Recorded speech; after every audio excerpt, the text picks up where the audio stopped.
Good morning. It's a chamber event, remember? Good morning. That's better. Thank you all so much for being with us today. And before I get started, I do want to recognize State School Superintendent Richard Woods. He snuck into the back a minute ago. Superintendent, we appreciate what you do every day for this state, so thank you for being with us today. I also want to thank Sonny Dariso for his incredible, y'all can absolutely applaud the superintendent. Yep.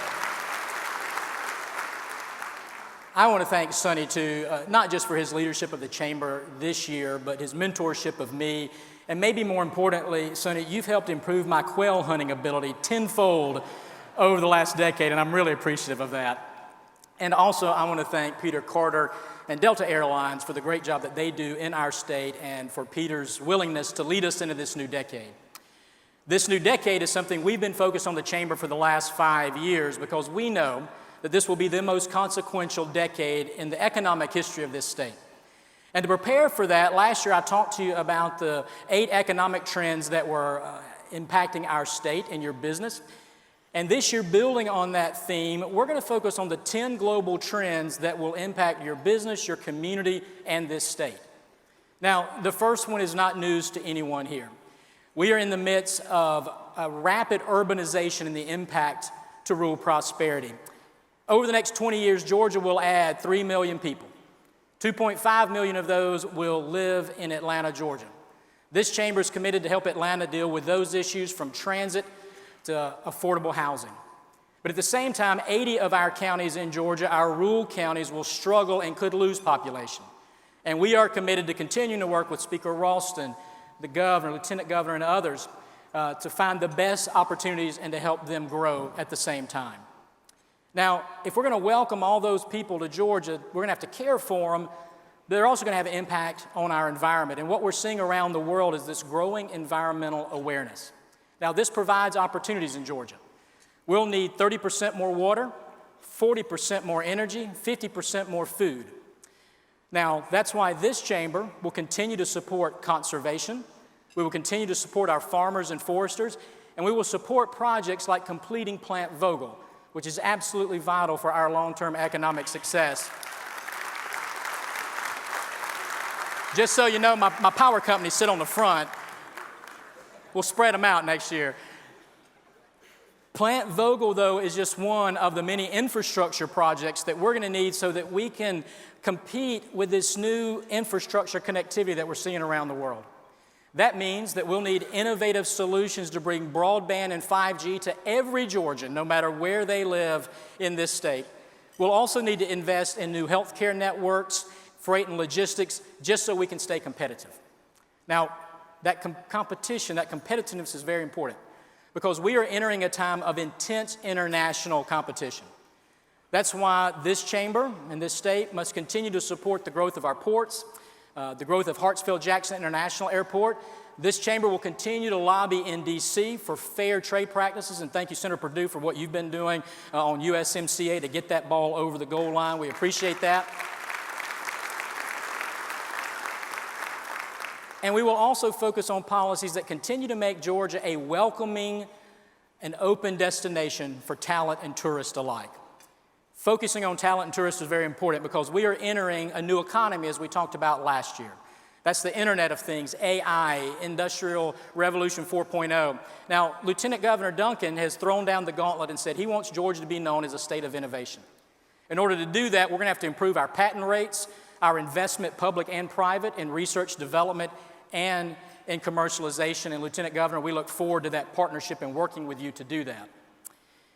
But to fully embrace and for Georgia to take advantage of this new economy, we have to embrace this rise of entrepreneurship. If we really want to see Georgia grow and every corner of Georgia grow, we're going to have to support Governor Kemp and his administration's focus to improve the entrepreneur ecosystem so that every small business can succeed, that we can improve our minority success startup rates, and that young people find promise in starting their own business. And Governor, we are committed to you to work with you on your vision for small business in this state.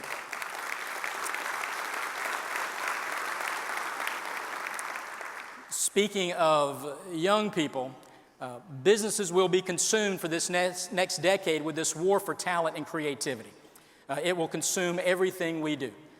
This chamber will focus, particularly this upcoming year, on how we improve college and career readiness for high school students, particularly those first-generation students who are just now coming in to their careers.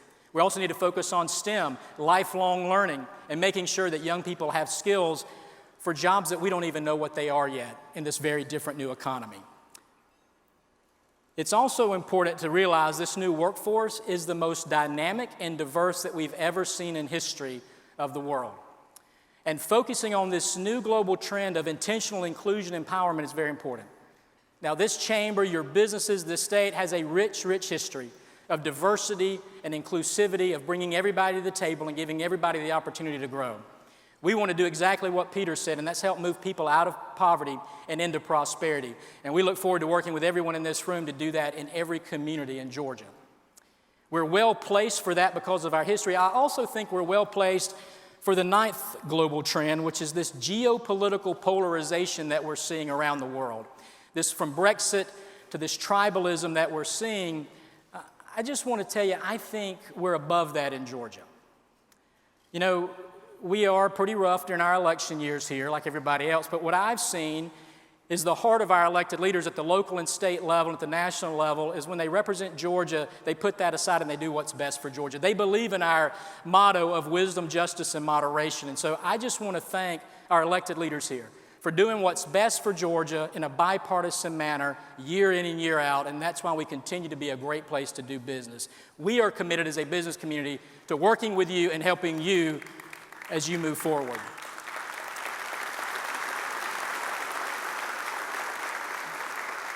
And the last global trend, you heard my new chairman talk about it and is passionate about it, is this chamber will roll up our sleeves and fight for the future of free enterprise. We don't believe all the words that are out there, some of the movies that we see about the business bad guys. I told someone yesterday, when my son and I watch a movie, either it's an alien that's the bad guy, it's an evil robot that's the bad guy, or it's a business person. I want a movie where the good guys are the business guys. But we are committed to telling that story, working with you, Senator Perdue, our elected leaders that believe in free enterprise. And so we believe we're well placed to address all of these issues as we move into this next decade. And this chamber is going to focus on this. So what should you expect from us in 2020?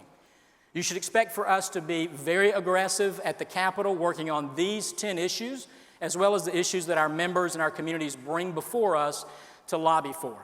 You should expect us to be very aggressive in this upcoming election season. We want to protect those of you that take the hard votes, that do the right things, that believe in job creation and capitalism. We want to be there with you at every level as you run for re-election. You should also expect to see a new series from us called the Future of Series, where we're going to go around the state and talk about these 10 issues, help our businesses, communities, and the state prepare and have the right policies so we can be successful and thrive in this new environment. You can also expect us to double down on rural Georgia.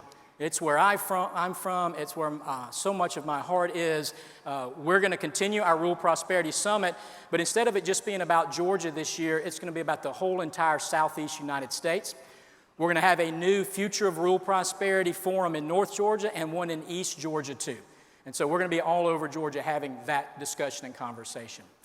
We are excited at this chamber for this new decade. I want to tell you, I've been here almost 10 years. And I've been humbled to be a servant for you every day and to work with such an incredible team and incredible board of directors. And I'm enthusiastic and energetic about moving the chamber into this new decade. And I just want to thank you for your investment, your time, all that you do to make Georgia such a great place to live, work, play, and pray. So thank you for being here this morning. We're now going to hear from some of our leaders that believe what we believe, that free enterprise and capitalism matter. And to move us forward, please welcome back to the stage my new chairman, ladies and gentlemen, Peter Carter.